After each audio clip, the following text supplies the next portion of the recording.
conversion therapy. Don't do it. California is currently trying to pass legislation that's basically a copycat legislation of something that's already in place in Canada. A therapist simply pushing back in any way, shape, or form or asking questions when a child comes in and says, I'm trans and I want to be the other gender.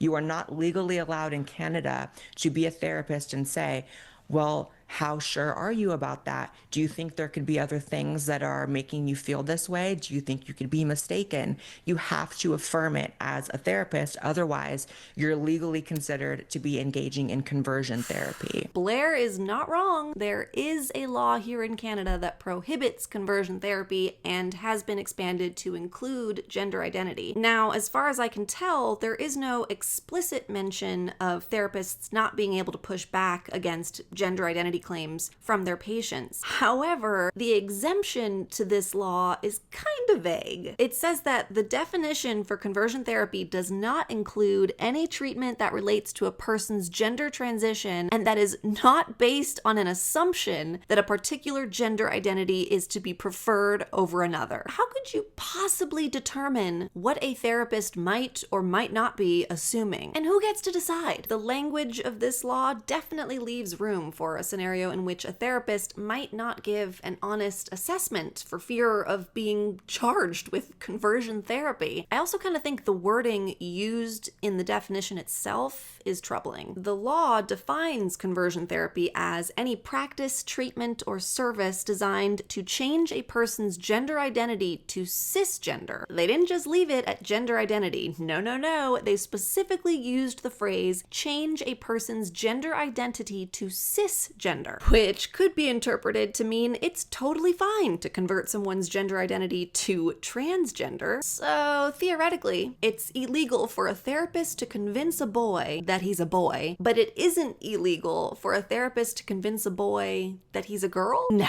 but I mean, nobody would ever try to convince a boy that he's a girl. That would just be crazy. Nobody would ever try to transition a confused, vulnerable person. Certainly not the doctors or pharmaceutical companies who profit from gender-affirming hormones and surgeries. I don't like this law, and I really hope it doesn't get passed in California. Do you guys agree? Disagree? Let me know your thoughts in the comments.